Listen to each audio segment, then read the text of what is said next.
All right, we're still out here with Dani and Zoe.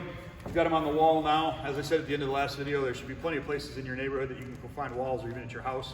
If you need help with that, let me know. We can make a bet that I can come out and find a place for you within bicycle riding distance of your house, probably. But you got to get creative here and be able to find a wall. So you guys should be able to do it. If you research any really good players too, especially if you go back in history where before soccer got overcoached like it is now, but you look at Pele and Maradona, players back in the day like that, a lot of them are going to say they owe their football to being on a wall, and them in a wall. One of the more modern day players, he's still a little bit older, but Dennis Bergkamp spent a lot of time on a wall, and he's one of the most technical players to play the game in a long, long time. So we're going to run Dani and Zoe through a quick workout here on the wall. Lots of different techniques that you can do. If you're on Coach Tara's team, I know she sent out one with her on a tennis court at one of the rebound walls and gave you several things to do there. So hopefully we give you a couple different things here you can add in. But we'll get going right now on the inside of the right foot. So it's going to be one touch inside of the right foot. Ready? Go. We'll go 45 seconds on all these techniques. Actually, we'll go 30, a little bit quicker. There's more techniques, so trying to keep the ball on the ground as much as we can, and you can play at your own pace. It's a nice thing with a ball on the wall. You can hit it harder if you're better. If you need a little bit of time to adjust your feet, don't hit it quite as hard. So we'll go 30 seconds. I'll let them know when to switch. They'll go onto their left foot.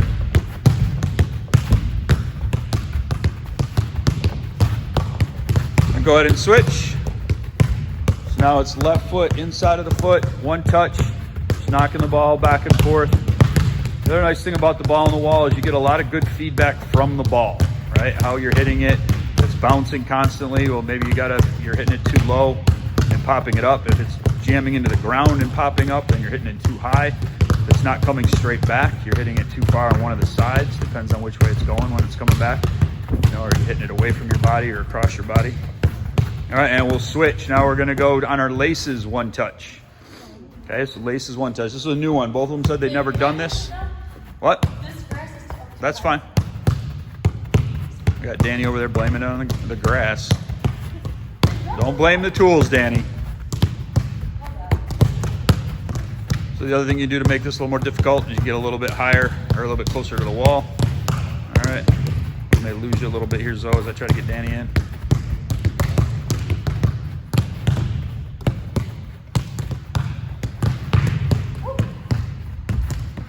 So toe down, let's switch feet. Toes down, ankles locked. They're popping it with their laces. Should be a real compact movement here. We're just trying to make a good, solid strike on the ball. Again, the power is up to you. How comfortable are you, and how hard do you want to hit it to challenge yourself. Now we're going to be a little out of order. Go back to the inside of your foot now, guys, and alternate. So now we're going to alternate one touch inside of the foot. So we did inside right, inside left, laces right, laces left, and now they're alternating for 30 seconds. So a little bit more footwork in here, get their body prepared for the other foot. We also want to focus on their plant foot here, make sure their plant foot is facing the direction we want the ball to go. Younger kids may have the plant foot, especially when they're on their non-dominant foot, have the plant foot facing across their body. And switch back to your laces, alternating feet. Still one touch, alternate between the right and the left.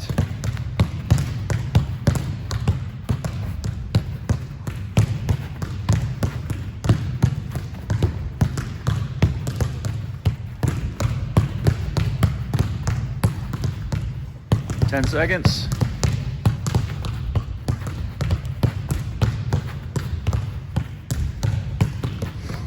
And now we're going to go two touch. Right foot only, two touch. Don't let the ball stop.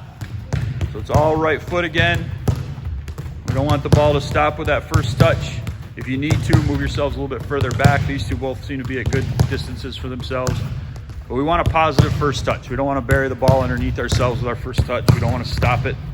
We want the kids to be able to keep the ball moving, make it harder to be defended. Our first touch moves. Defenders have to move and adjust and reorganize. We stop it. And go ahead and switch. We stop it with our first touch, then the defenders can start to gain control and determine which way we play and start to dictate play themselves.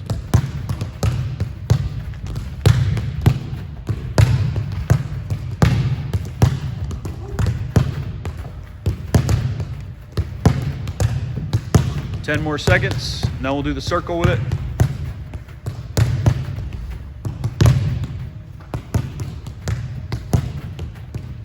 And switch. So now you're going to receive with the left, pass with the right.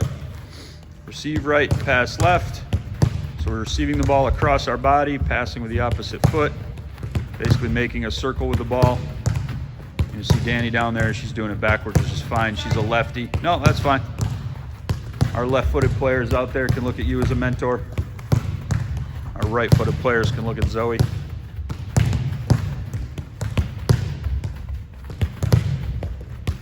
And switch. So you reverse that circle. So you receive with the other foot now. So Zoe will receive with her right foot, pass with her left.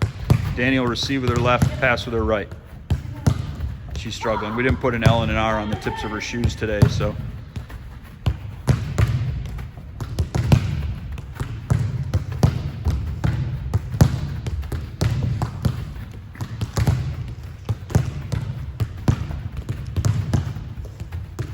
And in a minute, we're going to switch over, receive with the sole of our foot away from our body. Okay, so you're going to receive it, sole of the foot away from the body. This one's a little bit more difficult. Both of these next two are receiving with the bottom of our foot. It's not a surface you use a ton in the outdoor game. You see futsal players using this a lot, using the sole of their foot. But as outdoor players, we're more on the inside and the outside of our foot.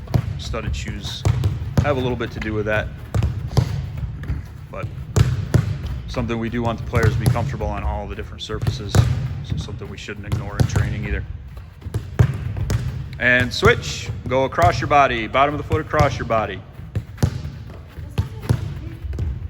Yep, alternate feet.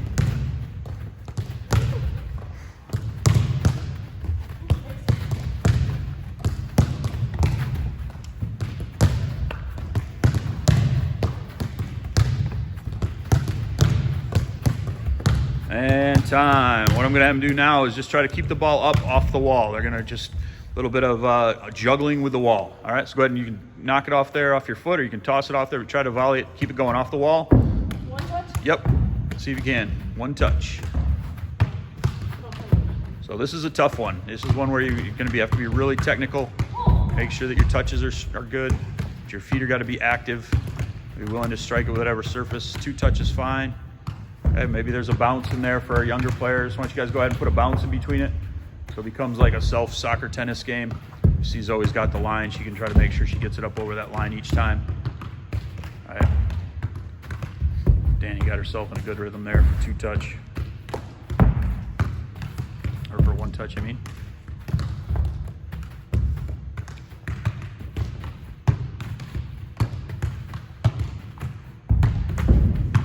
That's just giving them a little bit of rest. So now, I didn't go over this with you guys, but what I want you to do is play it off the wall, turn any direction that you want, left, right, or backwards, dribble away a little bit, and then turn, play the ball off the wall again. All right?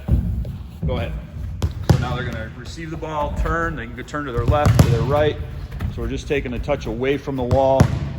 Okay? It doesn't have to be 180. We can turn 90 to our right, 90 to our left. Okay, take a couple of touches away, execute another turn, and then they come back. So we'll get out here a little bit so you can see this a little more. What they're each doing.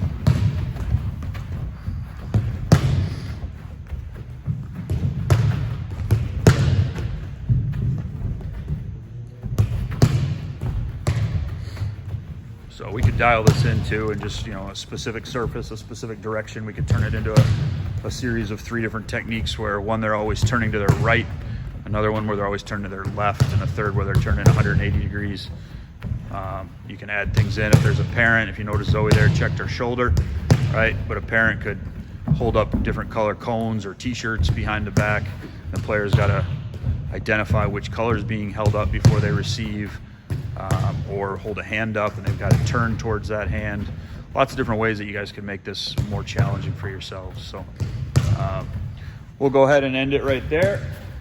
All right, that was about an 8-minute workout. Again, you can do that as sets. There's different ways that you guys can go in and make that a little bit more difficult for yourselves. So that's about it. There's obviously plenty of more things you can do. You can see here on the one wall, we've got a line set up to play soccer tennis. The 2 of them can get together and play soccer tennis off of that with a couple of cones here. We've got a soccer tennis net here at the Player Development Academy as well that players can use. But you can just go to a tennis court too and use that first larger area if you wanted, or take some cones. You can create something like this at home too, where you just chalk on a driveway, create something that the ball has to go over. It doesn't have to be a net of any sort, but just something that the ball's got to go over, and make up your own rules. But we'd love to see our players get creative, post some videos for us, let us know what they're doing in this downtime. Again, thank you to Dani, Stephan, and thank you to Zoe Morse. If you want to see Dani in action, hopefully we'll be able to see her in the fall at Michigan State, as long as we get back up and running here soon. And we'll be looking to take a trip down to Chicago as Cap City and see Zoe out with Chicago Red Stars. So once again, the second time I've been out here with Zoe, and I forgot to bring my Red Star shirt that I bought after she was drafted, so that I could get it autographed. Oh my gosh, that's incredible. No, so we'll get that taken care of one of these times that she's in here training with us. So again, thank you to these two. They donated their time. They've been out here for almost 2 hours working out for us. And I can't thank you guys enough for helping out our kids. Thank you. Thanks guys.